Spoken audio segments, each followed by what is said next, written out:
ये आपको जो 70 बंदे 75 बंदे नाइली की बात तो बैरिस्टर गौर साहब भी कर रहे हैं, इसके हवाले से आपको 15 की शुरू में मुनीब साहब बात कर रहे हैं, फिर आगे इसका दायरा बढ़ेगा। आप लोगों की क्या असेसमेंट है अभी तक जिस तरह केसेस चल रहे हैं, उनकी स्पीड है, जो भी वहाँ से एक सिग्नल्स आ रहे हैं? देखिए, फैसलाबाद का केस एक राइप हुआ है जिसमें उमर अयूब साहब हैं, जिस वजह से ये सारी बातचीत चल रही है, तो वो नेक्स्ट वीक में लगता है कि उसका आ जाएगा। लाहौर में एक और केस है FIR नंबर 103, वो मैच्योर है, उसमें है मतलब जताज गुल वगैरह, वो भी फैसलाबाद में है। तो ये नंबर ज़रूर मौजूद है और लोग डिफरेंट नंबर्स दे रहे हैं, मगर मेरे जो अपनी ज़ाती राय है, ये नंबर मैटर नहीं करता। अच्छा। मैटर क्या करता है, देखिए 8 फरवरी को जिस जमात से जो है ना ऑलरेडी आपने 100+ सीटें नेशनल असेंबली की छीनी हुई हों, अगर उसमें से 10-12 और भी छीन लेंगे। 75 की बात हो रही, 10-12 की बात नहीं हो रही, 75 नेशनल ओवरऑल 75 बंदे हैं ले देखें, 10 आपने नेशनल असेंबली से छीन ली,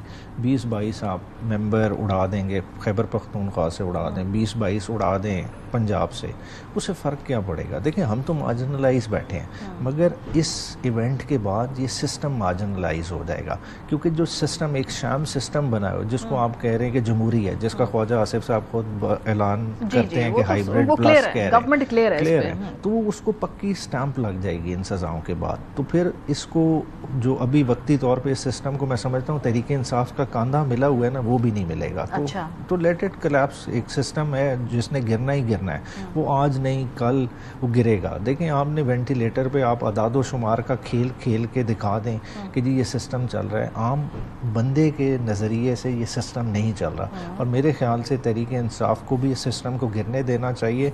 9 मई की सज़ाओं से परेशान नहीं होना चाहिए, क्योंकि 9 मई का बयानिया तो उसी दिन गिर गया था जिस दिन जो मरकज़ी गवाहान की शहादत पे जरा हुई। वो सब समझ आ गया कि किस तरह से बयानिया बनाया, एक टेबल की मेज़ के नीचे से जो बयानिया निकले उसकी क्या वक़्त होगी। आपको लगता है कि इस बात में वज़न है, या सिर्फ वो जो 5 आपका अगस्त का एहतजाज है उससे पहले ये इस किस्म की बात की जा रही है ताकि उसको मोमेंटम भी ना बने? वो तो खैर वैसे भी नज़र नहीं आ रहा, उसमें भी बात करूँगी आपको। ये उससे कोरिलेशन नहीं है। अच्छा। ये ओवरऑल देखें, एक स्कीम ऑफ थिंग्स में चीज़ें डिसाइड की हुई हैं कि तहरीक इंसाफ या और स्पेसिफिक हो जाएं कि इमरान खान किसी शक्ल में काबिल कबूल नहीं है, ये उस प्लान को इम्प्लीमेंट किया जा रहा है, और उस प्लान की इम्प्लीमेंटेशन से तहरीक इंसाफ को प्रॉब्लम नहीं है। देखें, तहरीक इंसाफ से आप निकल जाएंगे, जो आपके लीडर ऑफ अपोजिशन है, जो आवाज़ है, फिर बिग प्लेटफॉर्म्स है, कमिटीज़ में आप लोग थे, अब उसमें से भी आपको निकाल रहे जा रहा है, तो वो आवाज़ कितनी को मुअस्सर है। देखिए ना, आवाज़ तो तब मैटर करती है ना कि कोई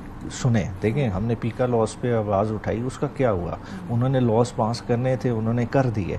उन्होंने जो है ना गैदरिंग्स को रोकने का कानून, काला कानून इस्लामाबाद की हद तक पास करना था, उन्होंने कर दिया। उन्होंने यूटिलिटी स्टोर्स बंद करने थे, हज़ारों एम्प्लॉयज़ को अनएम्प्लॉय करना था, कर दिया। है आपके पास चला रहे हैं जैसे से चल रही है, तो निज़ाम में रहने के आप भी तो बेनिफिशियरी हैं ना, KP गवर्नमेंट चल रही है ना, वो तो कह सकते हैं कहीं ना कहीं हिस्सेदार तो है सिस्टम के भी। सेंचुरी मिली हुई, चले वो 2 साल के लिए मिल गई, मगर उस सेंचुरी का क्या फ़ायदा कि जब आपके बंदे अब सज़ा होने जा रहे हैं। देखें, वो तो बंदे वहाँ छुपे हुए थे ना, तो छुपने का क्या फ़ायदा? अल्टीमेटली सज़ाएँ तो मिल रही हैं। जो निज़ाम ने एक फ़ैसला कर लिया कि आपको जो है ना इस गेम से बाहर करना है, तो अगर वो समझते हैं कि ये गेम PTI के बगैर, PTI की सपोर्ट बेस के बगैर हो सकती है, तो उन्हें खेलने दें। ठीक है।